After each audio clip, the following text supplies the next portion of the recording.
Welcome back to West Texas View.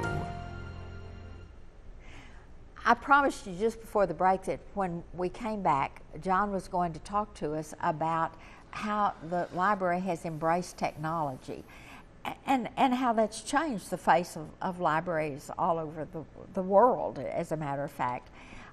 John Trischitti is the director of the Midland County Libraries and has been on helm for about 5 years.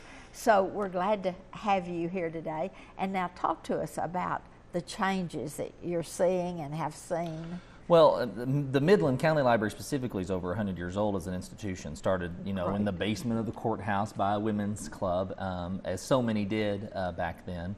But with the emergence of technology, both computers, the internet, e-book and digital resources, the libraries really had to kind of change how we do business so we could meet the needs of the most patrons that we can. The public library is the #1 access point for the internet in this country outside of the home and work. Wow. And so if you're unemployed or you're not in school, the library is kind of your destination, and so many things have gone digital. You can't apply for a job anymore with it. Pretty soon you're not going to be able to file your Social Security or file your taxes. I mean, everything is going online. And so we see a lot of that, and we offer courses to help people that feel like that they maybe don't have the skills that they need to be efficient on the computers. And you offer classes in iPhones and anything like any sort of digital resource. We want you to know how to use that so you can access, because it's a win-win for us. If you know how to use your iPad, your Nook, and your Kindle, well, hopefully you're using the resources that we provide. So, going back to your question, how have we changed? We've really had to change kind of the infrastructure and the skeletal base of what the libraries do. No more card files. Right. Yeah, no more card catalog. Like, my generation is probably the last generation that had that. But, we really changed, how we go about doing business so we can continue to stay up with the trends. Sometimes the library is the first place you go if there's an emerging trend or a new technology. You want to see it work first before you invest in buying it. And so we really have an obligation to stay up with those trends, stay on top of that and really say, this is something that's going to be here and viable. Some things are going to be an 8-track and they're not going to be around forever, or a VHS. But then, the internet and those kinds of things are here probably for the long haul. And so with the Centennial Library, the new library we built 2 years ago, we really established an infrastructure to hopefully stay current and stay viable for the community.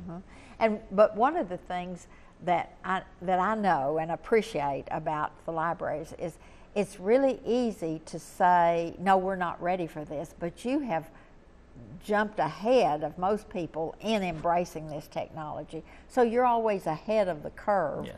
And then you have to teach us old-timers that we don't have card catalogs anymore, or that we can come in when we've got a new smartphone and we don't understand it, or all of those things that our little children can teach us and you can teach us. And so we really need the public library. Well, there's times that I go to my kids to help too, so I don't know that I know it all but either. The other thing is that the library is one of the few organizations in town that is literally from cradle to grave. Absolutely. You see just as many senior citizens as you do school-age children in there, and then all in between. And free. And free. That's so important. Sure. But talk about some of the special programs. You have film rental, you have art rental, you have just a myriad of programs besides the things that we're used to, like the summer reading program for children. Well, we really try to be kind of engaging and innovative in the programs we offer. Something that we do and have had success with that's non-traditional for public libraries are exhibits. When we built the Centennial Library, we dedicated some square footage for exhibit space because we wanted to bring things into this community that wouldn't have an opportunity to come otherwise. And have been very fortunate, opened the Centennial Library with the Bob Hope exhibit. Currently, the Hervé Toulet exhibit is in from Paris. We are the second stop and the only other public library in America to get that before it goes back to Paris. Well, we wouldn't be able to do that if we hadn't had planned and thought, what do we need to be doing that's different and innovative? We have Permian Monsters coming this summer for our big exhibit, you know, that's kind of life before the dinosaurs, and it's got animatronics and dig pits. Very engaging, very interactive. It's a partnership between us and the Museum of the Southwest. We wanted to do something that wouldn't come to this community, but we were both too small to do it individually. So we've partnered and brought something very large and very exciting, and are splitting it and kind of making an exhibit, a progressive exhibit through the community.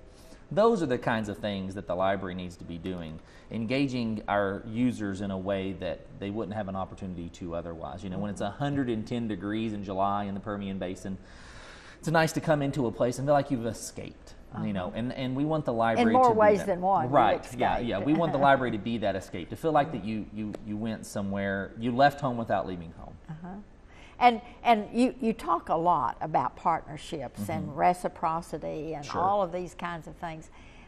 Give me an example. For example, at Alpine, you have a reciprocity agreement with so them. The foundation is purchased an exhibit, our first permanent exhibit called Chimpanzee Challenge, that's set up like a maze, but the students come to the end of it and they have a choice, left or right, and so they go through the life of a chimpanzee in this maze kind of thing. Well, Alpine is a smaller community and wouldn't have an opportunity to bring that, so we're able to partner with them and say, you can have this exhibit for a while, and then when they're not using it, we may use it, or we may send it to Dawson County or Big Spring or Winkler, or, you know, there's a myriad of possibilities because it's based in the Permian Basin. We're not having to bring it in from New York or Los Angeles.